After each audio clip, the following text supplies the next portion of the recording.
Get inside. This is 6 yet. It's almost. Get in.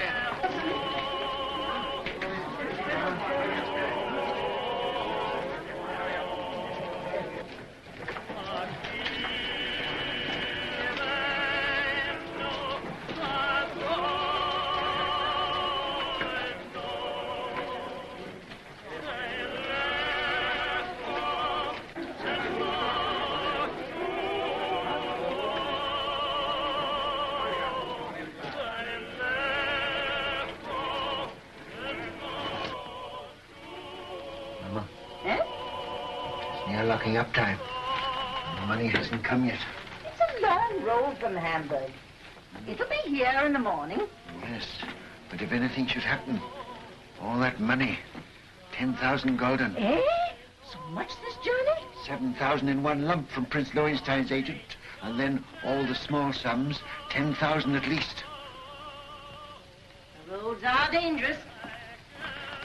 Tomorrow morning it'll be here.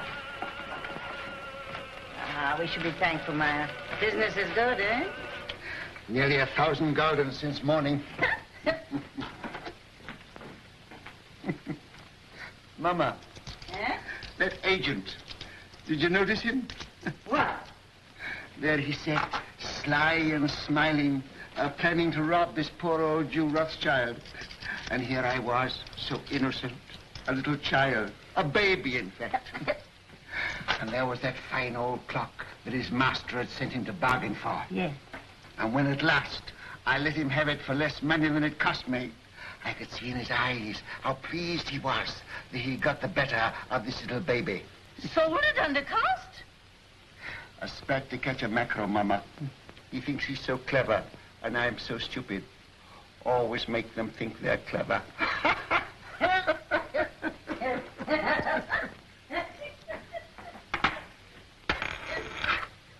Mama! Eh? I've been robbed. Maya! Bad. A whole gulden. A dead loss. Bad. Are you sure? Sometimes they're only cracked. You're right, Maya. Who gave it you? Could it be that? That agent. And I gave him some wine, too. Some of the good wine. Shh, Maya. He'll come again. Yes. He'll come again. And then, Mama, I catch my mackerel. Well, no one can ever say you don't deal fairly with your customers, Maya. It pays in the end, Mama. Now finish your accounts and I'll lay the supper. All right, Mama. Shan't be very long now. The roast is almost done. Smells good. Huh? Looks good, too.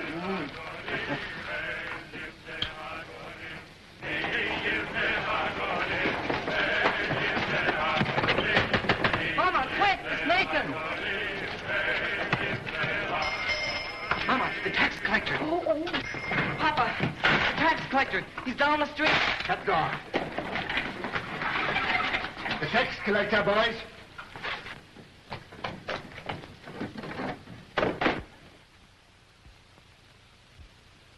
Mama, put away the silver. I have.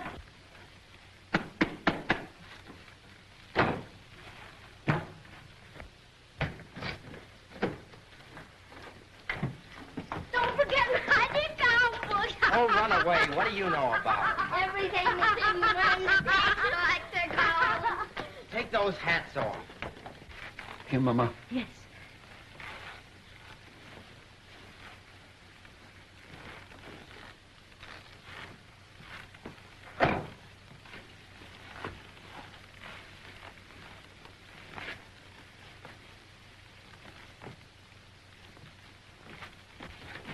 Hurry up, Carl. Come up, James. Over the fireplace. Remember, no deal for the last 5 days. Understand? Yeah, Father. Are you hungry? Not so very. Then look hungry. Look hungry. Ansel Solomon, you remain below. Mama, hide the roast.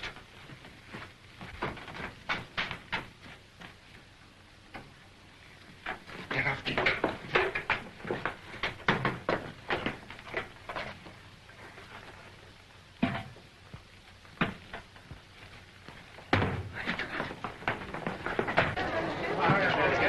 We'll take Rothschild next.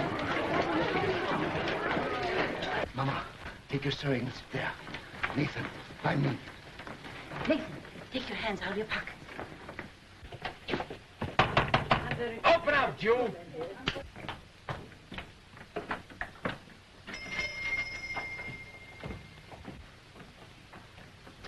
Who is it, Nathan? Now then, Rothschild, Why, it's my good friend, the tax collector.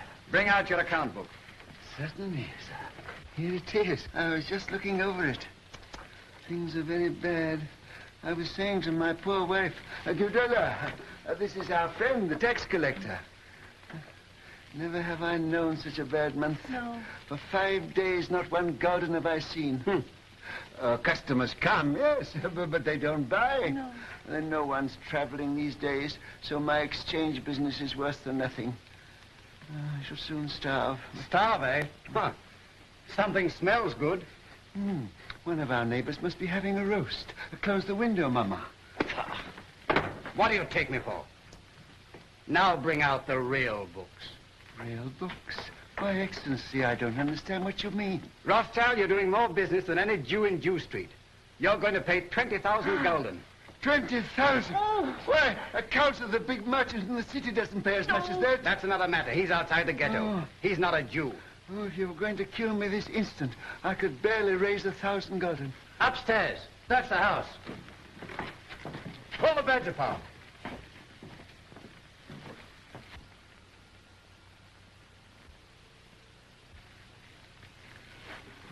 I might perhaps raise 2,000 gulden. Very interesting. Oh, that. Nathan, lift up the trap door for the gentleman. Just some old stock. We have a little wine down there. Not very good wine, I'm afraid. Good wine costs money. But no account books, no gold, no jewels, I suppose. Jewels. I've had to give up dealing in jewels long ago. It needs capital. Shall I lead the way? You follow. At a distance.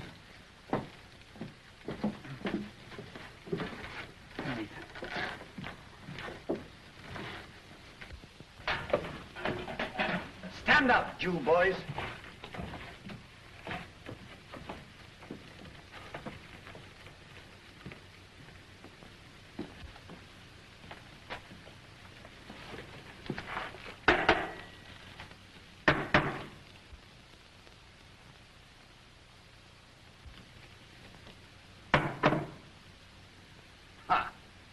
Wine. Fill up a cup. But that's green, Excellency. Do as I say. Oh, it had wine in it after all, eh?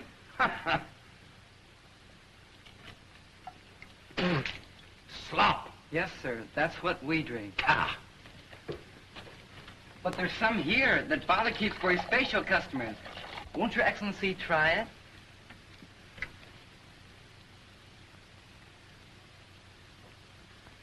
Ah.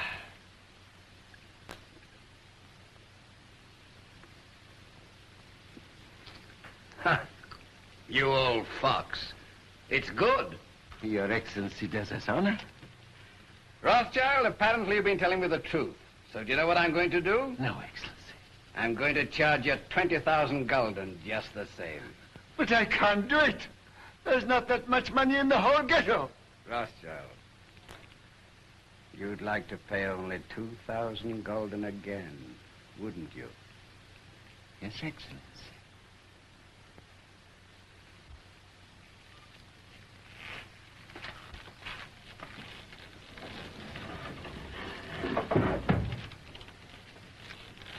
Now, what would it be worth to me if I put you down for 2,000 this time? A very handsome present for Your Excellency. Say, 1,000 gulden. Talk sense, Rothschild. I want 10,000. Would you leave me and my family penniless? With a great deal of pleasure. Come now. Well, perhaps 3,000 gulden, but that's the limit. The actual limit. I'll take 6,000. I will. We'll make it 5,000. All right. Have it ready tomorrow. I'll call. And And if any of you breathe a word, I'll have your house burned to the ground.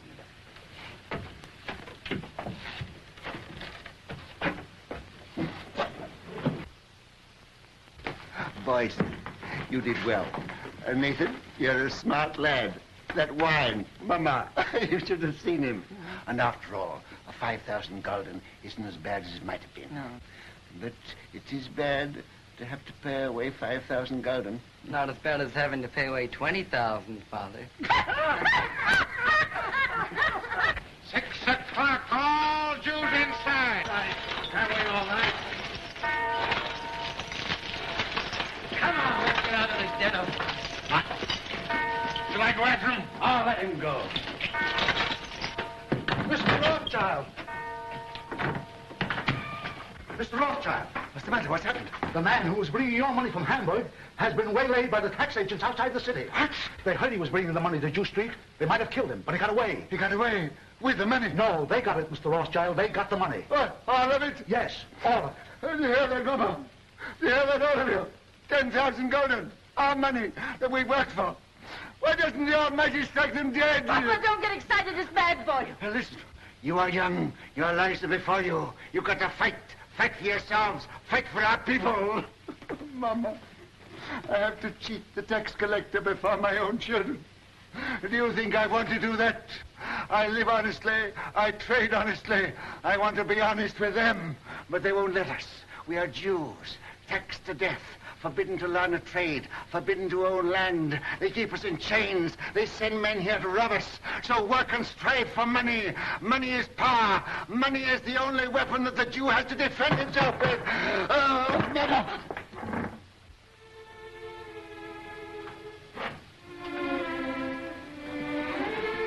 Come, he wants to speak with you. All of you.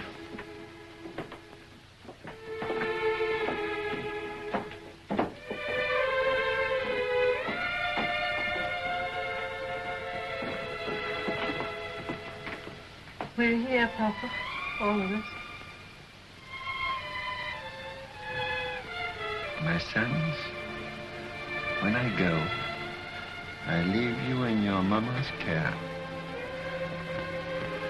She is wise, far wiser than I, and good. Do always as she says, and you will grow rich.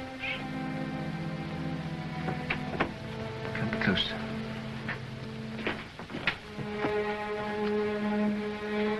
Much money is lost through sending gold by coach from one country to another. In times of war, it is seized by the enemy. In times of peace, by thieves. You are 5 brothers. I want you each to start a banking business in a different country. One to go and open a house in Paris, one in Vienna, one in London. Choose the most important centers, so that when money is to be sent from here to London, let us say, you won't have to risk life and gold. Amshel, here in Frankfurt, will just send a letter to Nathan in London saying, pay so-and-so. And that will be offset by loans from London to Frankfurt. Understand? Yes. In your day, there will be many wars in Europe. And nations that have money to transport will come to the Rothschilds because it will be safe. Papa, you mustn't talk anymore. The doctor... I'm giving advice to our sons, Mama, that the doctor cannot give. Remember, unity is strength. All your lives you must stand by one another. No one brother must be allowed to fail while another brother succeeds. Your 5 banking houses may cover Europe, but you will be one firm, one family, the Rothschilds, who work always together. That will be your power. And when that power comes, remember the ghetto. I shall be here. I shall never leave the house where they were all born. And remember this before all, that neither business nor power, nor all the gold in Europe will bring you happiness till we, our people, have equality, respect, dignity, to trade with dignity, to live with dignity, to walk the world with dignity.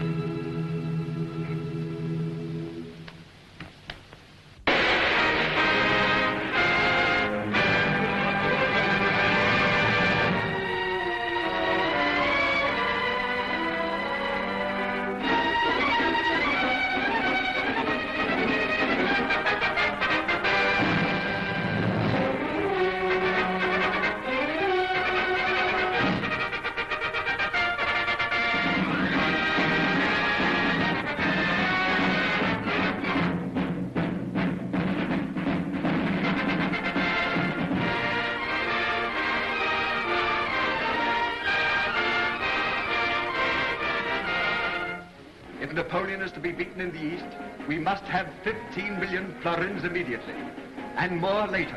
I think it can be done, Prince Metternich, but I shall have to consult with my brother Nathan in London. Come, Solomon, can't you decide now? Your Highness is aware that the Rothschilds work as a family, and we've made Nathan our head.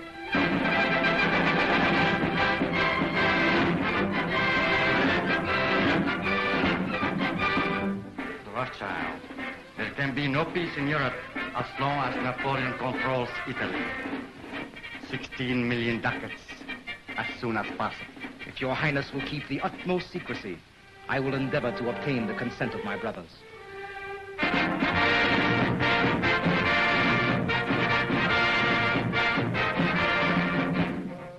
You must realize, Monsieur de Talleyrand, how difficult it is for the Paris house of Rothschild to help the Allies against Napoleon. My dear Monsieur James, I will be as secret as the grave, but we must have 50 million francs.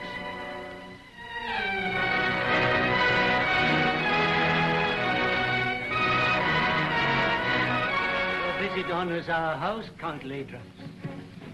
Quite aware of that answer, Rothschild. I wish no one to hear of it. Only necessity brings me here. The armies of Napoleon are already in Prussia. We've got to have 5 million gulden to drive them out. I will consult my brother. Ah, that's nonsense. It is an unbreakable rule, Your Excellency.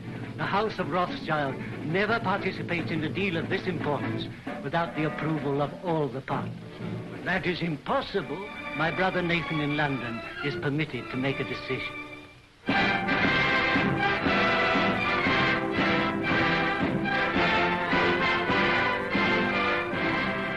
It may be that just one more loan will carry us to victory. You've been most generous, you and your brothers too. And I can assure you, sir, that His Majesty fully realizes that the House of Rothschild has already contributed 10 times as much as any other banking house in Europe. Captain Fitzroy arrived this morning from Wellington's headquarters, and he's told me how much the General appreciates what you've done. Lord Wellington's language on the battlefield can't be repeated, sir. But I've heard him declare that he wouldn't swap any one of those 5 Rothschilds for any 5 of Napoleon's brigade. May I tell the Prime Minister you agree to one more loan? Do you realize, gentlemen, that the Allies are drawing on us throughout Europe? It's money that wins wars. It's money that makes wars. With £5 million, we can hold Napoleon at bay. Mr. Harris, tell the Prime Minister I decline to raise £5 million to keep the Allies fighting Napoleon. I'm sorry. But you can tell Lord Wellington that the 5 Rothschilds will let him have 10 million if he'll guarantee to smash Napoleon. Oh, excuse my hat, gentlemen.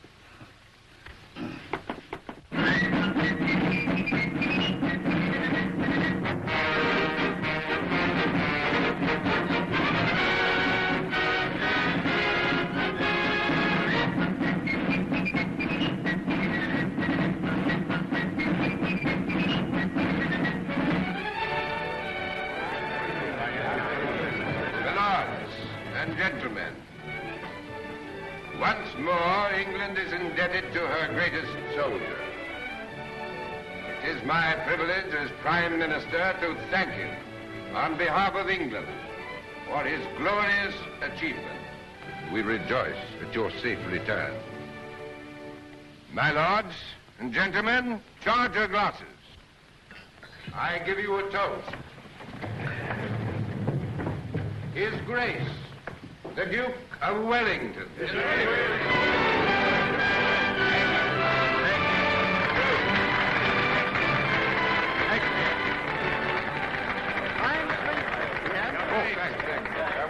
Well, that's over. Empty. Who's got some snuff here? Yeah. England's the greatest soldier. Yeah, that's all right. May I shake your hands, Your Grace? Thank you. Yeah, here it is.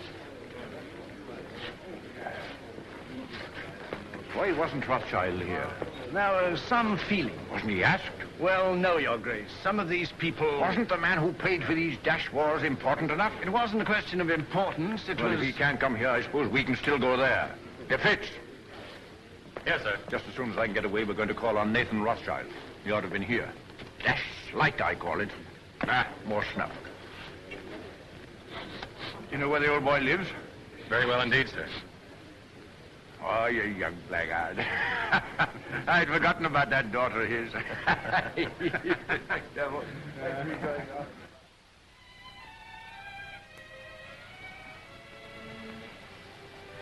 Darling, No, I'm not sorry. Not in the least. neither am I. Just stop. I've been trying to tell you for a long time. I've wanted to kiss you. Yes, I know that. But when it came, it was so sudden, it rather frightened me. Frightened? The captain of the guards to protect you? Ridiculous. Well, the captain of the guards is a very dangerous person. Only to his rivals. You know, you're a very conceited young man. You haven't even asked me if I loved you. Don't you? Yes, I do. I love you more than anything else in the world.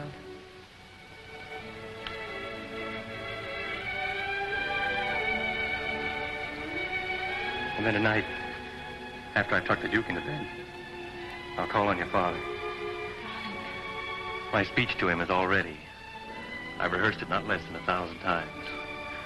To trees at night, to guns, even to horses. I haven't gotten a refusal yet. I'm afraid it's not as simple as that. Some of those horses were pretty difficult customers. It's no use, darling. You're just dodging the real reason. You're being sweet and thoughtful again. But you're not making me forget that you're a Gentile and I'm a Jewess. Think of the shock to our families. This is no longer a family matter. Spitz and Julie.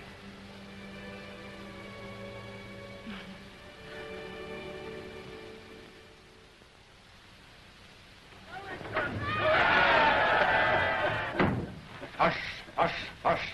I've had that crowd at me heels all day. If they had any sense, it's you they'd be following around, not me. Oh, we Rothschilds have had just as big crowds following at our heels in Frankfurt, but not with cheers. Well, I'll cheer for you, gladly. And I hope one day Europe will realize she owes you something more than money. Well, my father was a man of peace. He told us never to loan money to make wars, always to end them.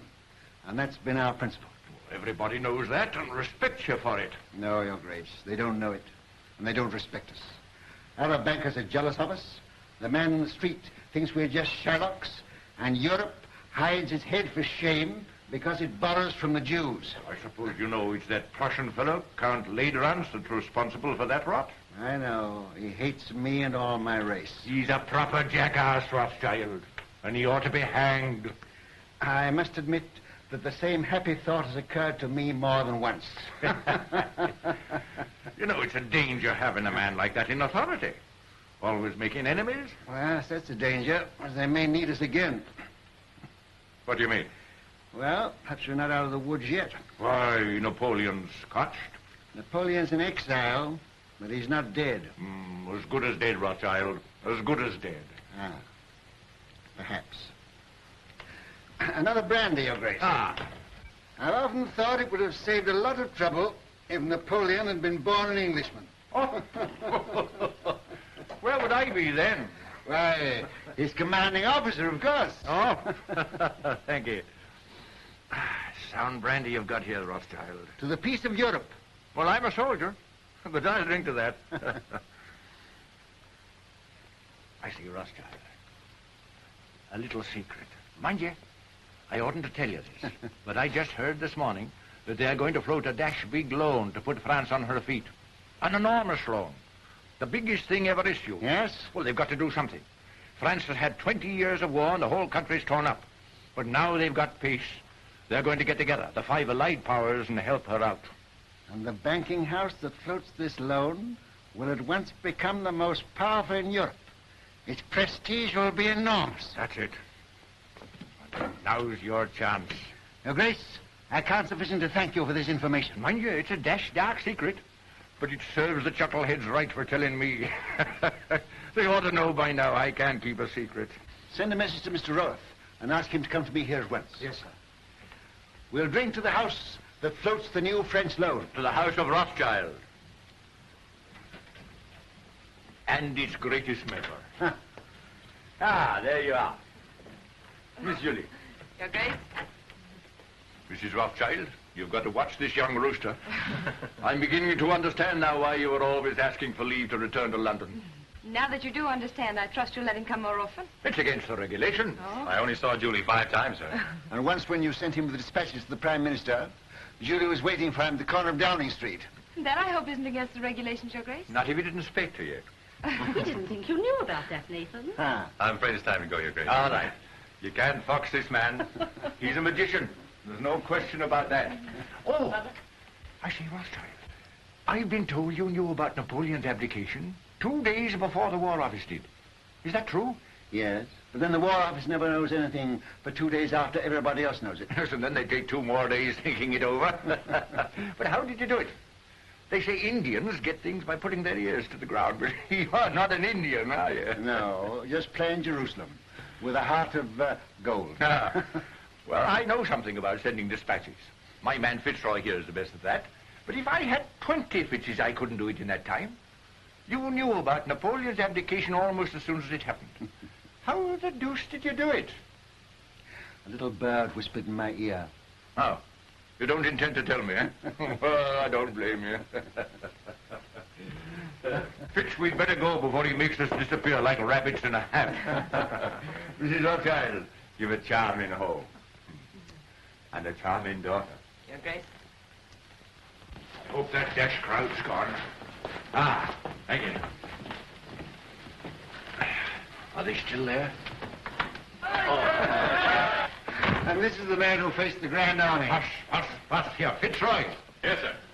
Brandy before the charge, always. Ah, there's military tactics for you. There's a young man who'll be a general someday. Thank you. Oh, goodbye, Rothschild. And remember, it's a dash dark secret. 1,000 thanks, Your Grace.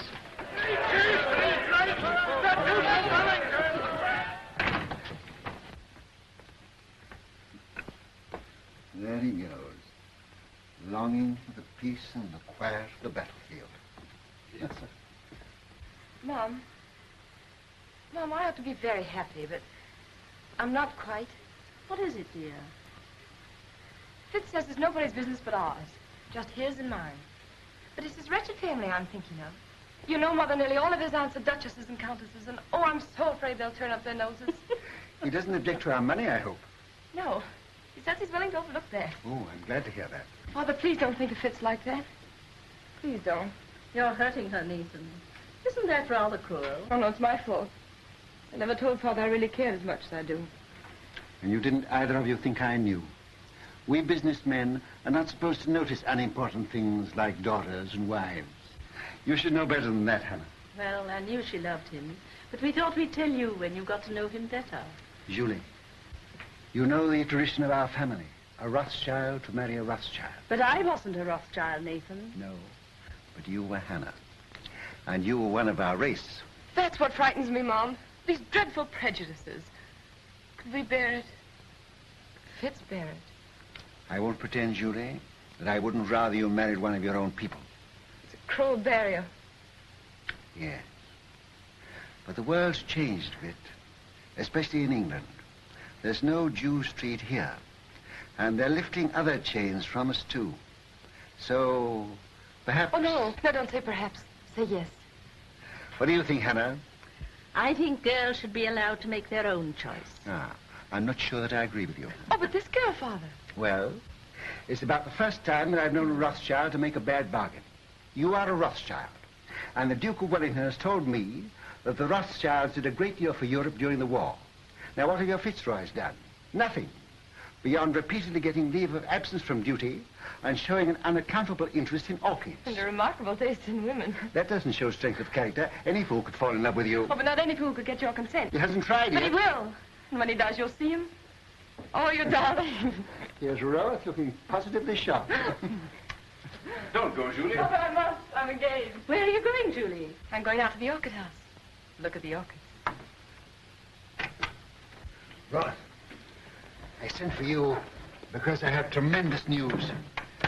This message must go to each of my brothers at once.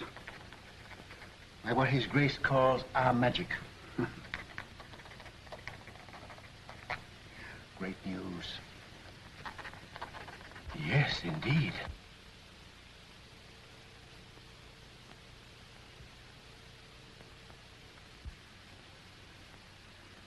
Let me have the earliest possible dates on which all private loans can be recalled. Give instructions to grant no more private loans until further notice. I must know at once the exact extent of our available capital. It's the most important deal the House of Rothschild has ever attempted.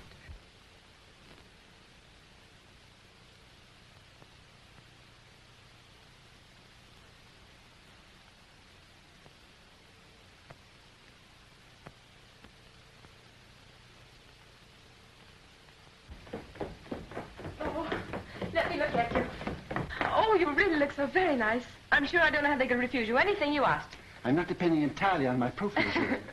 Where's my hat? Oh, the carriage hasn't come yet? I'll take a hack. That's what I like to do. It always makes me feel so independent. Sure you won't let me put a little perfume on your handkerchief? Quite sure. You're so calm. Aren't you excited at all about getting this great loan? Who'll be there? Representatives of all the big banking houses in Europe. Baring will be there, of course. And the ministers of the countries interested, I suppose? I suppose so. Legrand representing Prussia, Metternich from Austria, and the rest of them. Still, you feel pretty sure, sir, don't you? Sure of half of it, anyhow. I have private information that ours was the best bid. The largest loan in history. You know it's the proudest day of your life. The proudest day of my life happened 30 years ago. I shan't draw an easy breath. Don't worry. When I say that no other banking house in Europe can match our bid, I'm not guessing, I know. And now where's my hat? On your head, I believe.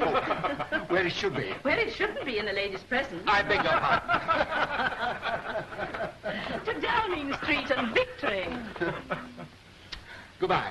Bye, Father. Good luck.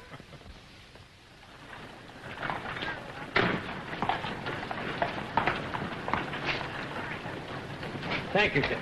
But, Mr. Rothschild, even your daughter, Miss Julie, pays me more than this, sir. Julie has a very rich father. I haven't.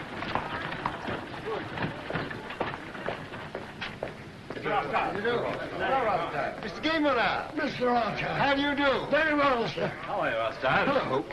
Am I too early or too late? Early. They're still in the conference room. My lords and gentlemen.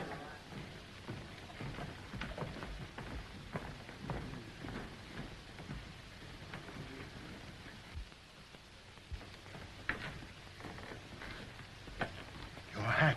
Oh. Thank you, Mr. Barrington. The meeting is called to order. Gentlemen, bids for a French loan for 450 million francs have been received and recorded.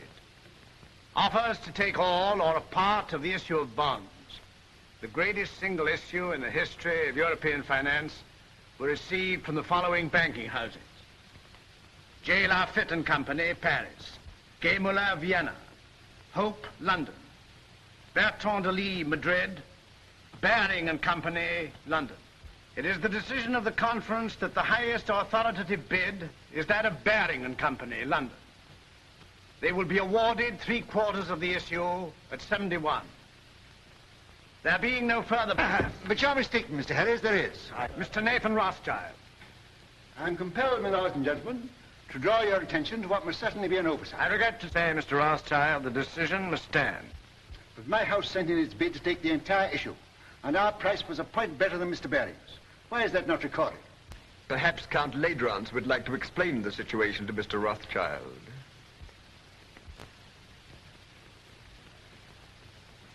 Your Excellency. Your bid was received, Mr. Rothschild. But to put it as delicately as possible, it was thrown out, shall we say, on a technicality. A technicality? What am I to understand by that? You are at liberty to give my statement any interpretation you choose. You mean, in brief, I am a Jew? Likewise, in brief, I do. Gentlemen, I must accept your decision. But since Count Ledrans has been frank enough to admit the reason for our exclusion, I venture to advise him that these attacks on my race are ignorant and futile. He may strike and strike again. A Jew falls, 1,000 are wounded, but the race lives on. But unfortunately for His Excellency, we are evidently eternal.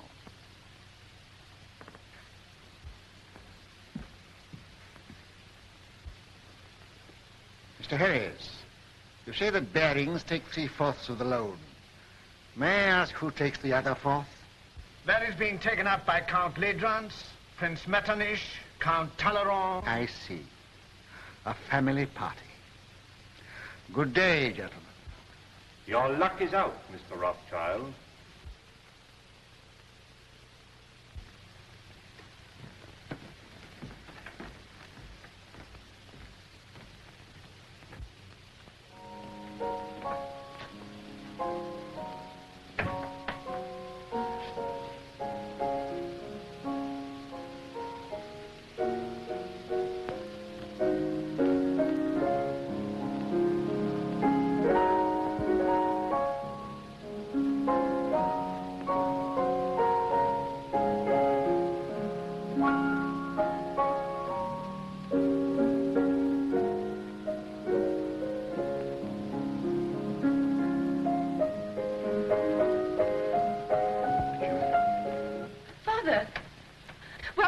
news? How stands the house of Rothschild? Well, they've been throwing stones at it. And I'm afraid some of the stones went wild and hit you, Julie. What do you mean? I've just come from a meeting of men in society, the kind of society to which Fitzroy belongs. And they stoned me because I'm a Jew. Fitzroy isn't that sort. Julie, you must give him up. Give him up? I can't. I know best. But you don't love him, I do. Will he continue to love you? Father, this isn't like you. You've always fought for what you wanted and got it. Well, perhaps I'm a fighter, too. This fight's been going on for 2,000 years. But things are changing. You said so yourself. I was a fool. I thought we'd swept away these prejudices, but I was a fool. Fitz knows what he's doing. We've talked this thing all over. We're ready to face the consequences. While you're young. But what are the years to come? There's no one else in the world for me but Fitz, and I won't give him up. Well, Nathan, what is it? They didn't outbid you. Yes. My bid was thrown out on a technicality. A technicality? Because I'm a Jew. But they did me a great service. They showed me just how they were going to behave to Julie if she married into their set. You'll do as I bid you. I'll try, Father. Nathan, what have you said to her? You can't ruin their lives. No, I'm going to save them. Hannah, she mustn't continue to see this man. You must get her away. But where? Take her to Frankfurt and take her at once. Excuse me, sir. I heard the result of the meeting and came to offer my sympathy. Oh, thanks. If you have any spare sympathy, you might keep a little in reserve for Baring, Ladrans and Company. I don't think they need it, sir. No, but they may later. Do you realize that Ladrans, Metternich, Talleyrand, and the rest of the party are taking a fourth of this loan without a penny between them? But they'll make millions on the rise. Ah. He's tired. Perhaps I'd better call again later. Ralph, if you could buy government 4% bonds at 60, would you pay 74 for them? No, sir. Would you, Hannah? Goodness me, no. I thought not. Nathan, what's in your mind? Murder. Hannah, I'll tell you exactly what's in my mind. And this may interest you, too, Roth. Baring and those others headed by Ladrans are taking this new loan at 71. On the first of the month, they're going to offer it to the public at 74. It pays 4%. But there is already in existence a previous government bond which also pays 4%, of which we have a large holding. Yeah. This bond is now selling at 73. Hannah says I'm tired, but I'm not too tired to realize that if the public can buy one government bond for 73, they won't buy a new issue bearing the same interest for 74. That's true, sir. But Baring and the other bankers will run up the old bonds, and when they rise to about 75... I know what you're going to say. They'll make the old ones rise, and then launch the new ones a point lower, and the public rushes in. Quite so, sir. But suppose there is no rise. Huh? Suppose somebody pricks the balloon and it doesn't go up. Suppose before they can run it up, somebody else begins to run it down. Suppose by the first of the month, these old bonds now selling at 73 should fall down to 63. Then they couldn't possibly launch the new loan at 74 because nobody would buy it. No. And Baring and Ladrans and his little band of bankrupt brigands will wait for it to go up. But suppose instead of going up, its tier goes down to 55, to 50, to 45, to 40, why they'll never be able to launch the loan at all. And by gad, that's where it's going.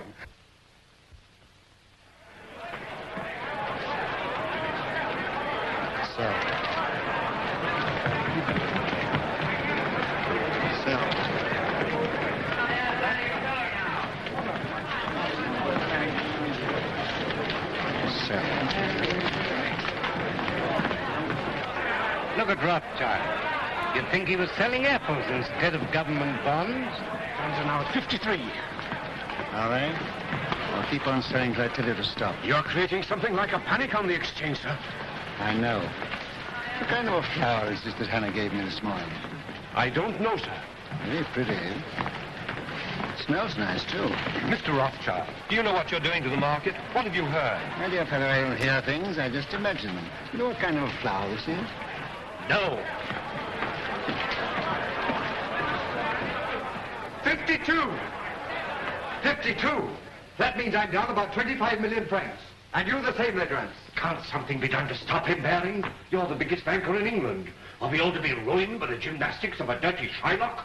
I've thrown the entire resources of Baring's bank into the pool, but I can't stop it. He's got us on the run. What? I bet you half a crown that Baring makes straight for this post within 2 minutes. I'll take you, sir. I'm tired of losing money. I'd like to win some.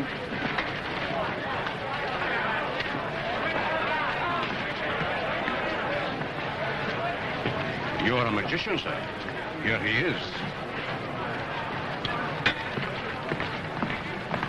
Mr. Rothschild, I don't have to tell you this is nothing less than slaughter. You know my position. I'm responsible for this new issue at 71, and you're making it impossible for me to put it on the market. We're both bankers. You knew I ought to have had a share of this loan. Why did you shut me out? Certain pressure was brought to bear on me. Ha! Ladrans. Well, yes. Then let Ladrans speak for himself. All right, Mr. Baring. I'll come. I'll follow you.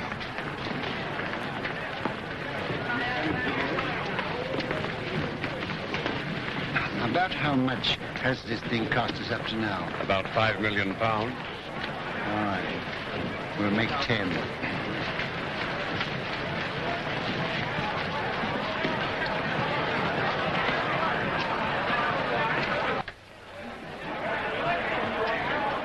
I hope I haven't kept you waiting, gentlemen, because I know you must all be very busy. We sent for you, Rothschild, to make you an offer. You resent being left out of this loan. Mr. Baring, as you know, holds 3/4 of it. He's prepared to part with half of that to you. Will that satisfy you? What about the other quarter? That, as you know, is held by us. Oh, yes, you bought it at 71. Well, we're responsible for it. You bought it at 71. It was allotted to us. And not against your will, I hope. Certainly not. So you bought it at 71. What do you mean, bought it? Can you pay for it at 71? You know perfectly well that no one is prepared to pay in full for an entire issue. We're prepared to pay anything. Could you have stood a 10-point drop? No. You took it for a rise. You're financially irresponsible, the whole lot of you, except Mr. Baring. Well, I know just how much money you've got, each one of you. And if I like to hold down the market till after the first of the month, and I can, you're all ruined and dishonored. including Baring's Bank. Now, I'll rescue you on one condition. That you pass me the entire issue at 68. That's impossible. Now, what excuse can we offer to the public? Just say it was found necessary. On what grounds? Oh, on a technicality. No. Very well. Wait, please. We have to deal with Mr. Rothschild. Under the circumstances, I consider his offer a generous one. And as the head of the House of Baring, I insist on Mr. Rothschild's terms being accepted. What? Are you going to take it off our hands, Rothschild? That's uncommon good of you. Hey, Count Road. Are you also on the preferred list? Yes, but I much prefer to be off of it. Well, we've no choice. I accept. I say yes without hesitation. Complete Rance? Very well. To save time, I had this little contract drawn, which I shall ask you gentlemen to sign.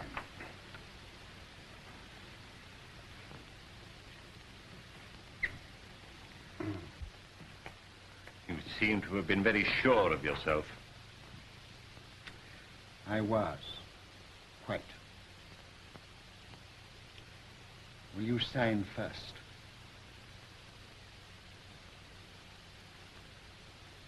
$49.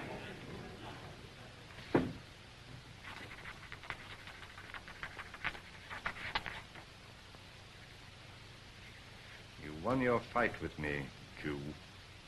But remember, victory may be bought too dearly.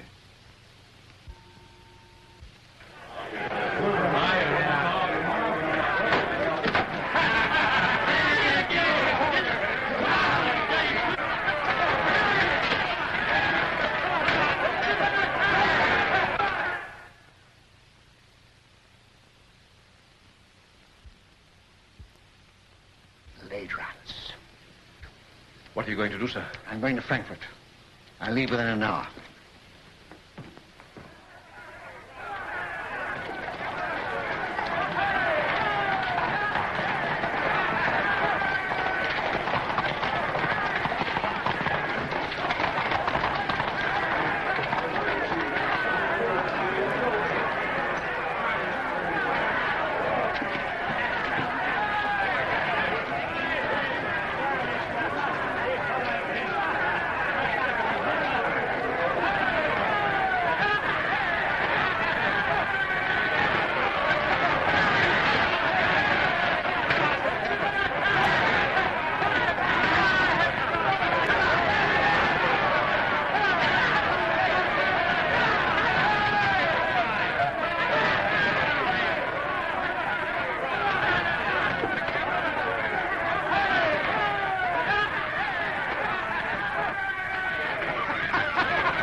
Mama, you know the doctor's doing everything he can for you. You must remember, Mrs. Rothschild, you are 88 years old, and I can't make you any younger. I'm not asking you to make me any younger. I'm asking you to make me older. She's better. She's insulting people. There's nothing the matter with her. Just nerves. Nerves? Do you think I'm afraid of that rabble? I've had 88 years of this, and I'm not dead yet. But we want you to come away with us for a few months. You're not safe here. I was born here, and I'll die here. And that won't be soon, either. I'll live a dozen years yet. Nathan, you ought to know enough about bargains to know the Lord isn't going to take me at 88 when he can get me at 100. Well, Nathan, what's brought you here all of a sudden? He came to see his wife and family. What have you been doing that girl of yours? She goes mewing about like a cat that's lost her kittens. She needs a change. She needs a husband, that's what's the matter with her. What about one of the Goldschmidt boys?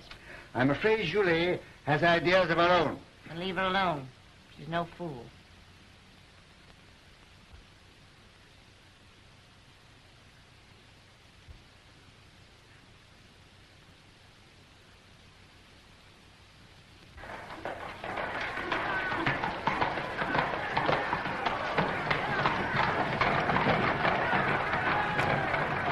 Can you tell me which is the Rothschild house?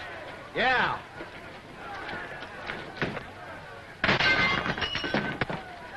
That's it.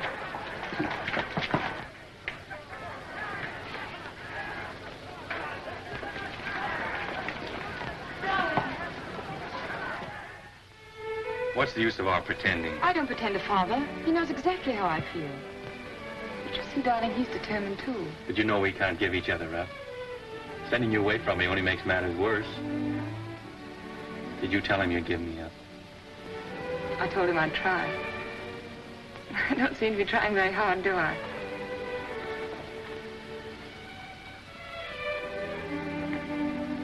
Let me look at you. How long did it take you to get here? How long have you been riding? I left yesterday morning. How'd you manage? I asked Nosy for leave. Who's Nosy? That's what we call the Duke behind his back. Oh. I think he guessed where I was bound for. Mm-hmm. Anyhow, he said yes. Mm-hmm. Of course, I'd no idea your father was here.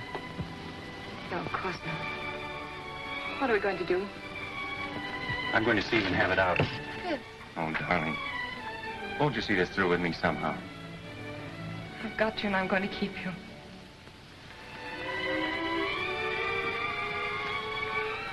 Then will you be very brave? A soldier. And wear this ring. Oh, yes. It's one of those family things. My mother wore it. Oh, it's lovely. What's the meaning of this? Father, Fitz has only just arrived. I saw him and brought him in here. Does your mother know? No. No, nobody knows but us. Why are you here? You knew my wishes? I came here for the same reason you did, sir. I heard there was trouble and Julie was in danger. Go to your mother. I'd rather stay and hear what you have to say to Fitz. Please go, Julie.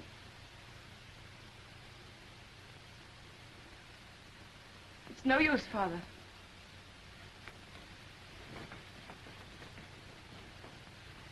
I had a good reason for keeping you and my daughter apart.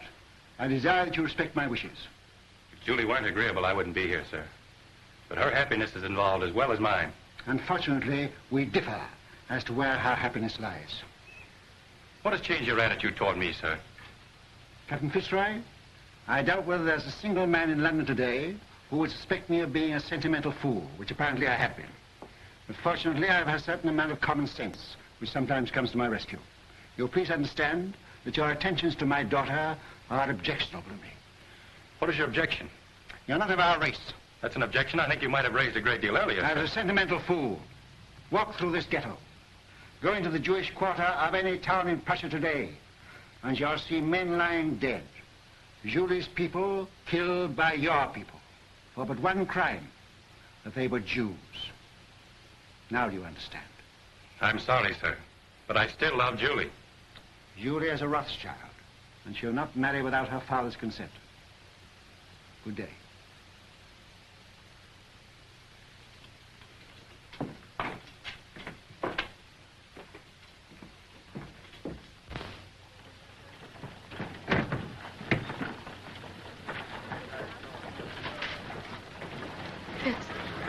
Fitz, no matter what happens, no matter even if what Father says is true, I love you. Always.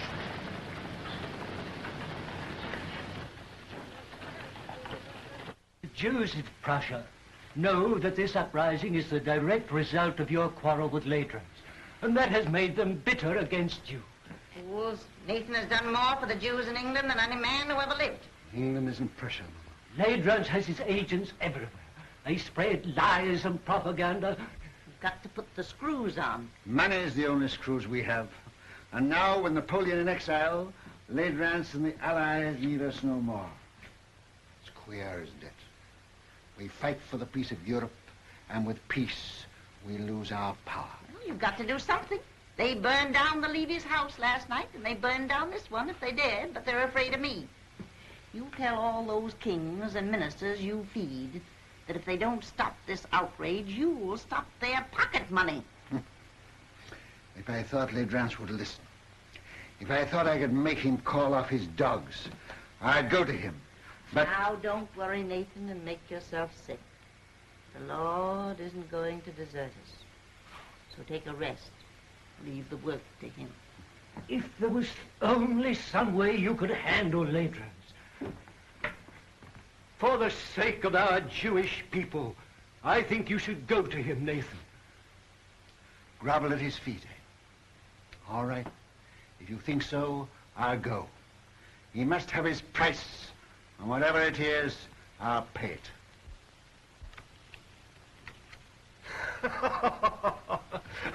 I'll make you gentlemen pay for your wine. The cards seem to favor you tonight, Your Excellency. Well, they should. They're my cards. Colonel, any news? Good news, Your Excellency. Dresden, entire ghetto reduced to ashes by fire.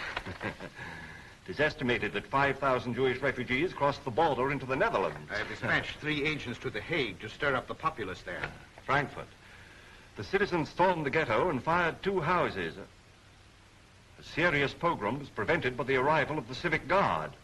Who ordered out the civic guard? The burgomaster, but he won't interfere again. We've explained Your Excellency's campaign. That's splendid news, Colonel. I have still better news for Your Excellency. Yes? Nathan Rothschild is in Frankfurt. He arrived from London last night. If he tries to leave, I want him arrested at the border and brought to me here. Yes, Your Excellency. Upon what grounds? Make your own grounds. Yes, Your Excellency. The House of Rothschild. The house with the red shield. I'll make it red.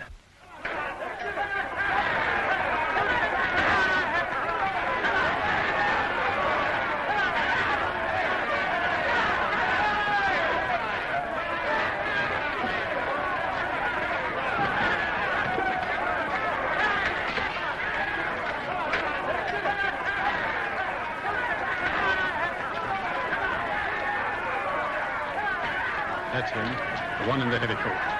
Goodbye, Alfred. And I promise you I won't come back without an agreement from Ladrans to stop this pope, whatever the cost may be. May God be with you. Send word to stop his carriage as he starts to pass through the city gate. Seize him and place him under arrest. Quick. Mr. Rothschild! Mr. Rothschild! What is it, Schumann? This message just arrived at the office, sir. It's from Mr. Nathan. Me? Yes, sir.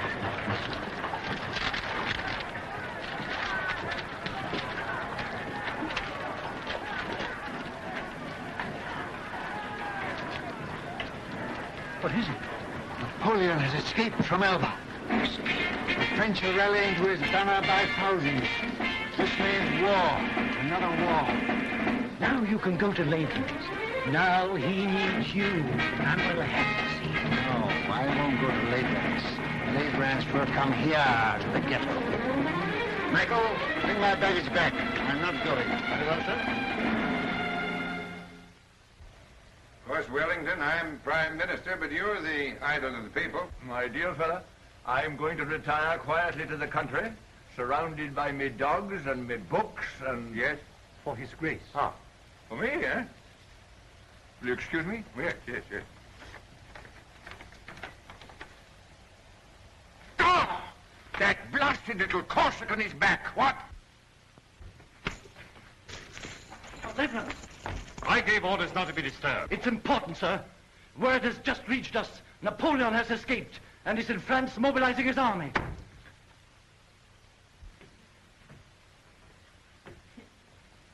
Mama, dear. Yes? My, you're walking just like a young girl. Well, boys?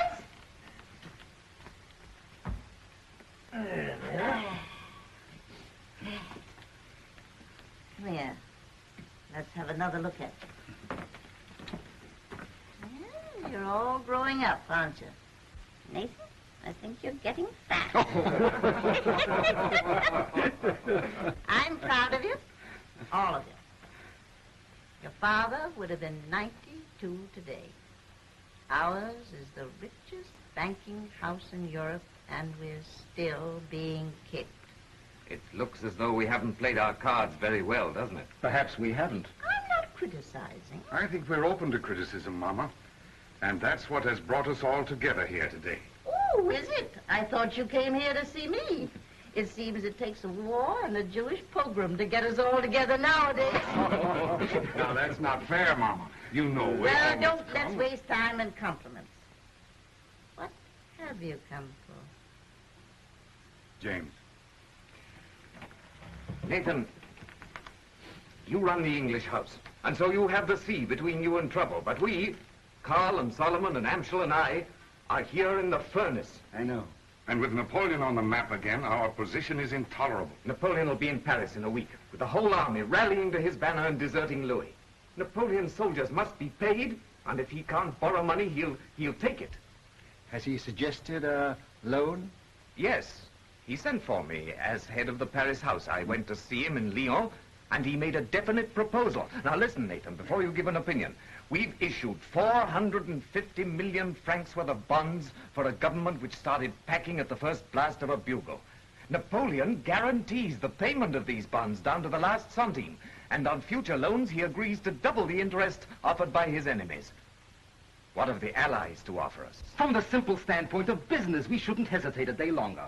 A refusal to support Napoleon means not only the probable loss of a murderous sum, but James's Paris business, my Naples business, will be wiped out like that. And Amschel's and Solomon's are in great danger. It's no longer a question with me. We should support Napoleon. As far as I can see, the Allies seem to be under the thumb of a tyrant from Austria and a scoundrel from Prussia. Metternich and Leidrans. Mama has said we are still being kicked, and she's right. For a quarter of a century we have stood with the Allies, and apart from what we've got out of it personally, houses, fine clothes, carriages, as Jews, we are just where we started, in the Jew street, waiting for the change to be put up. I agree with the others. We've got to transfer our support to Napoleon and start over again with him. Well, son? You're right, all of you. Every word you've said is true. But still, we must fight Napoleon. Why? Well, because we're the Rothschilds. For the time being, anyway, we're something more than 5 rich Jews looking for the main chance. We know, the world knows, that until Napoleon is gone forever, there can be no peace in Europe for Jew or Gentile. You can't deny it, any of you. We've got to take the risk. We've got to swallow our pride, to stomach our resentment.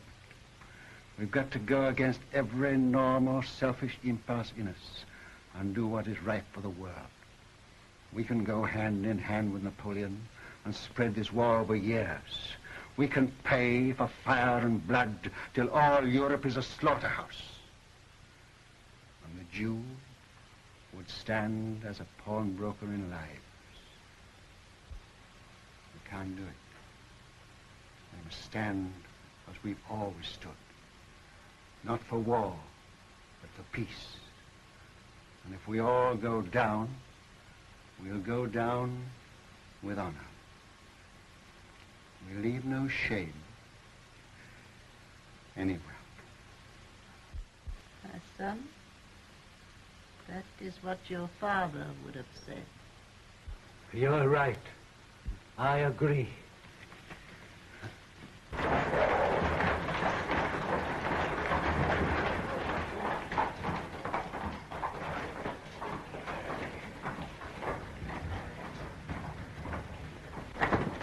The house with the red shield, Your Excellency.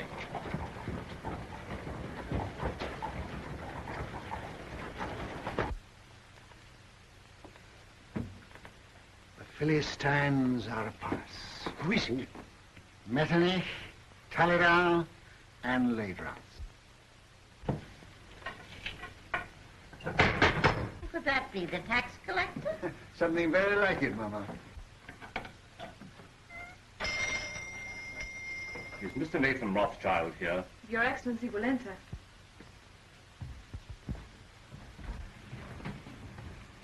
Lords, this is a great pleasure.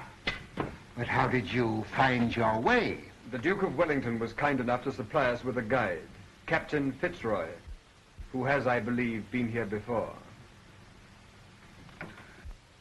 Won't you come in? My brothers and I were speaking of you only this moment. Prince Metternich. I won't burden you with introductions, except perhaps to my mother, who was startled by your arrival. She thought you were the tax collector, Count Ledrans. Welcome to our ghetto. You will forgive this unexpected visit. Certainly. We were expecting it. Then we may assume you know precisely why we are here. Not the precise amount, but approximately. May I congratulate you on your brilliant son, Madame Rothschild. Yes, I'm told I'm the mother of half the loans in Europe. I am here at the request of the Duke of Wellington and the Allied governments. In that case, my brothers, too, are interested. Won't you sit down? We will not intrude very long. Well, you're chained in at 6. Speaking for myself, I admit that I come as a penitent. We've not always treated you quite fairly, Nathan. And now, frankly, we need you. You should join Wellington on the field of battle. He once told me that the test of a great general is to know when to retreat and to have the courage to do it. The Allies need money. Now, we're not asking you to give anything. You're money lenders, and you'll get your interest. You sure of that? Don't you trust the powers? No, Austria's bankrupt. France is already in the hands of Napoleon. And so is Italy. Why don't you go to the other bankers? Your own bankers. You have not sufficient capital. You mean they won't take the chance? What if Napoleon wins? I suppose there must be a certain amount of risk in your business. No, we ask security. What security can you offer us? Ah, then don't say you're not asking us to give anything. You're asking us to give a great deal. I see no reason for prolonging this meeting. As you say, we are moneylenders, not philanthropists. We do it for profit. You may as well know that Napoleon has offered us twice as much as you can promise us, and we've decided to take his offer. Gone over to the enemy, eh? I must admit, I'm amazed. How will Napoleon get the money to pay you? Steal it. But that's not our business. I always thought you stood for peace. For 20 years, we've been supporting the peace of Europe. Now we're thinking of the peace of our own people. The Jews? Yes. Napoleon will give us our freedom. That's why we are for Napoleon.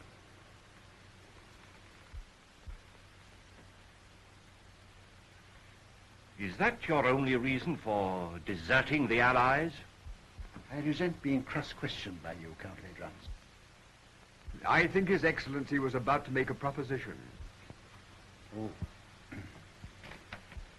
Well, if we gave you all the freedom that Napoleon could give you, would you then be willing to sacrifice the financial advantage of his offer? Count Ledrans, we are moneylenders. Come, Nathan, after all these years... What do you offer? What do you want? Brothers, may I speak for you? Yes, of course. We require an agreement, a treaty, signed and guaranteed by your governments, giving to our people absolute freedom. In this agreement, they would lose their chains. They would have the right to follow any trade, to own land, to live with respect, and... Remember what our father said, Mama? To walk the world with dignity. I fear we will have to lay that before our respective governments. You are your respective governments, and you know it. The day this agreement is signed, the resources of the House of Rothschild will be at your command, and not before. Very well, we accept.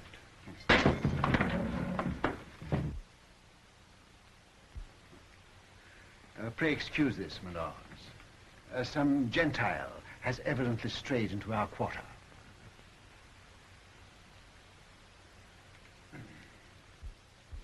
Goodbye, Goodbye, my precious. Goodbye, dear. Who's got my hat? Oh, here you are, Father. Oh. James. Father, I'll go out of the carriage with Michael. All right, Olivia. James, it's of vital importance that we should have first-hand news from the field of battle. Somebody to be close to Wellington's troops. Whom can we trust?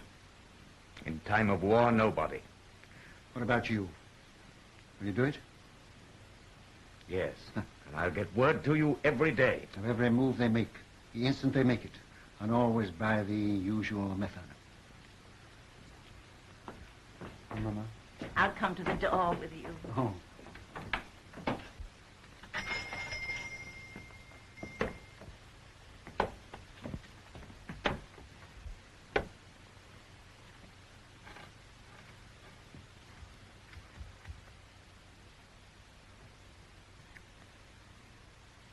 won't let it be a long war, will you? It shall be just as short as our money can make it.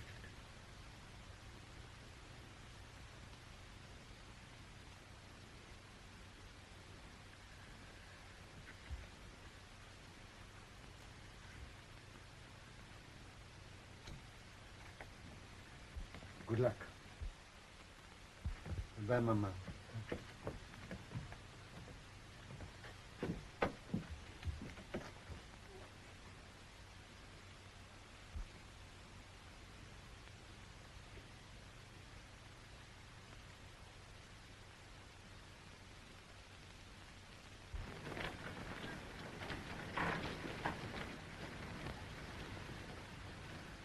It's a horse, dear.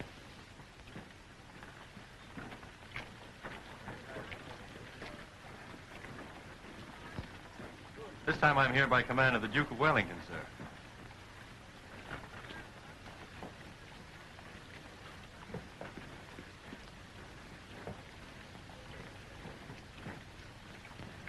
Give me the ring quickly. Darling.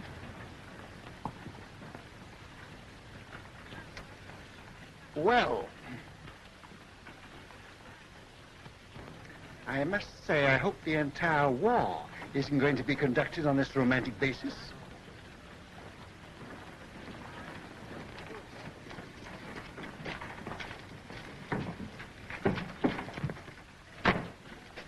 Seven Fitzroy, I give Napoleon 100 days, no longer. If at the end of that time you're still alive, and you seem to be the type of young man that can't be killed, you can come and talk to me in London. Thank you, sir. I shall count the days.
Nathan, the Times says there's a rumor that the stock exchange won't open today.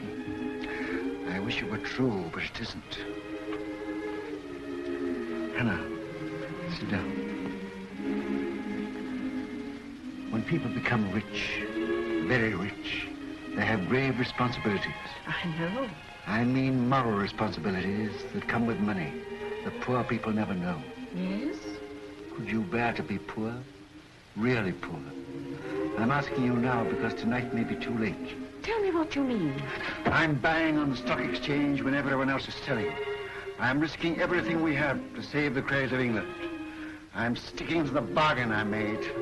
But things look bad for us, Hannah. Very bad. Are you doing what you feel you should do? Yes.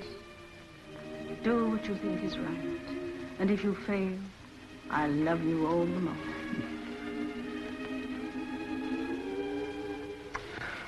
And whatever happens, with your love and your flower in my buttonhole, I'll still be the richest man in the world. Father, Mr. Roth's wrong message. May we hear it? It just came, sir. I thought you should have it before going to the exchange.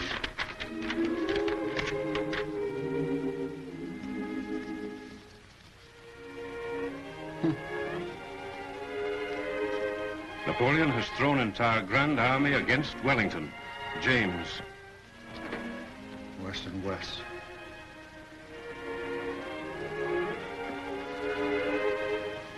Poor shoe lady. These are hard times for young lovers. Father, you said you gave Napoleon 100 days. This is the 100th day. Fitz hasn't come back to me.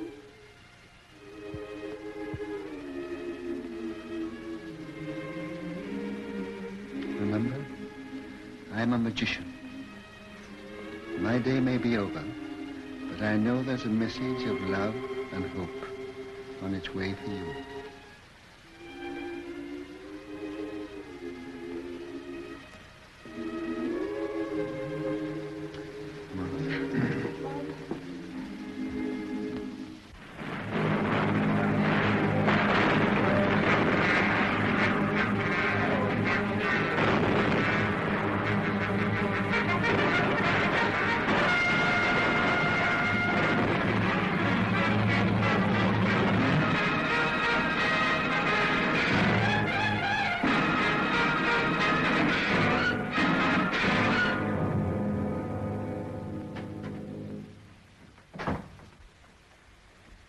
Am I to continue to buy?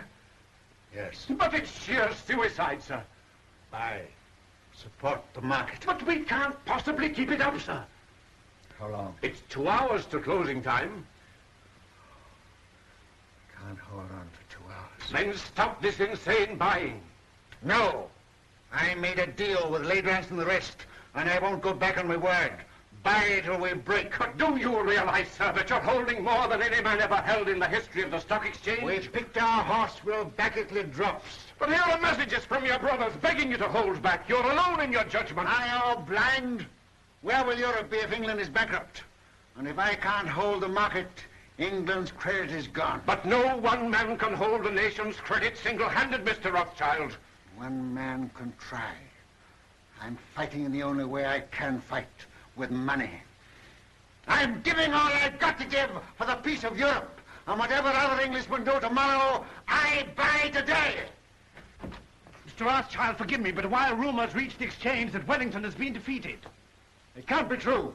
I should have heard long ago. We owe so much to you. Will you do one thing more? Come and show yourself on the exchange. They say you're ruined and dare not face the music. There's a wild panic. Your presence may steady the market. I'll come.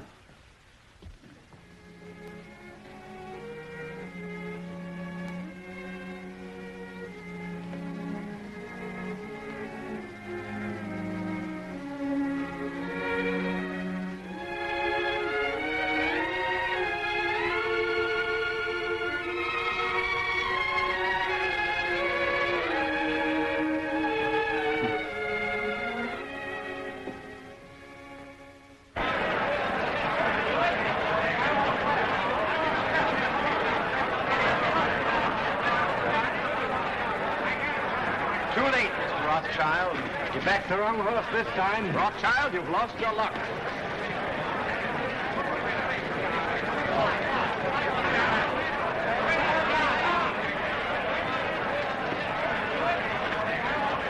Michael. Bye. Bye. Yes, bye. Have you had any news? What do you think about this rumor? I don't listen to rumors, Mr. Baring. You hear what they say? Wellington defeated. You mind telling me what you're going to do? I have no objection to all London knowing what I'm going to do. I'm buying.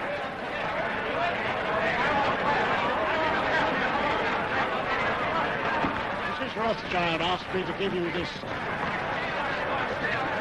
Did she come here to the exchange? Herself? Yes.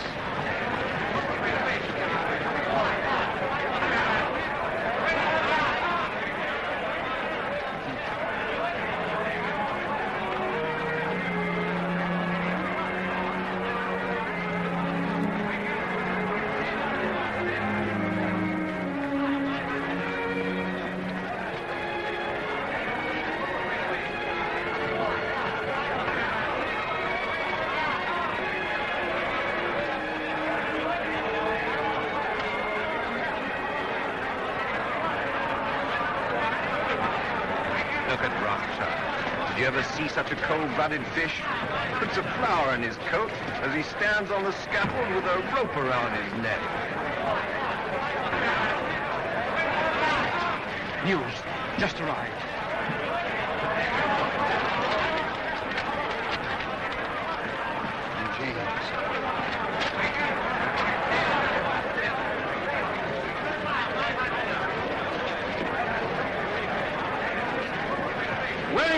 victorious at Waterloo. Napoleon defeated. The war is over. Gentlemen, listen, listen. I have news. News from Waterloo. Napoleon is beaten. You've been overfired. Don't play tricks on us. It's Waterloo. It is true. Wellington has won at Waterloo. Where? How did you get the news? Yes, how did you get the news? I carry a pigeon. My pigeon post from the battlefield. Now you know our secret. Now will you buy? Buy with every security you have. Buy without security. Buy with your clothes on your back. Buy.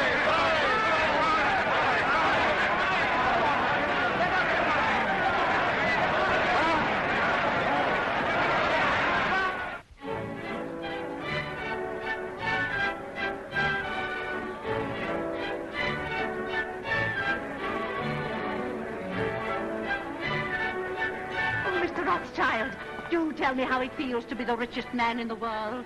One has to be very clever to make a fortune these days. Perhaps, but far more clever to keep it. Really? Well, I wish you'd tell me how to make money on the stock exchange. What's the recipe? Oh, same as for a cold bath. Quick in and quick out. Excuse me.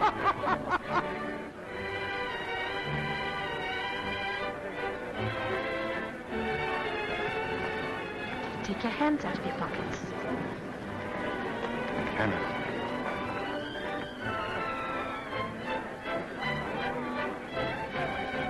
Strange, isn't it? If young people like that should be just as interested in romance as you and I. May I congratulate you, young people? Thank you, Your Grace. Nathan, you're worried about something. Yes, I am. I'm confoundedly worried. What is it? Well, Mr. Rothschild, my congratulations. Harry, George, just the man I wanted to see. I'm very worried. Which knee do I kneel on when I go before His Royal Highness?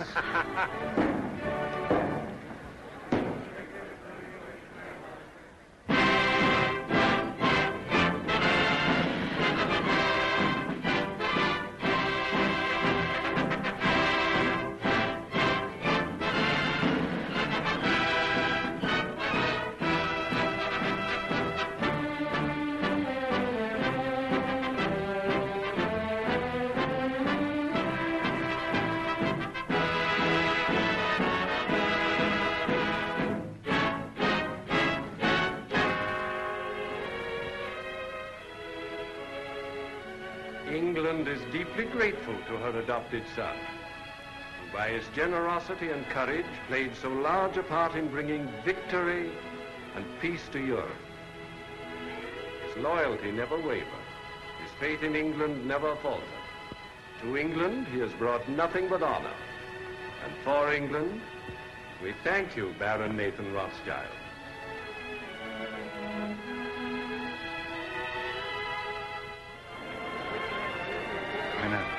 I used the wrong knee.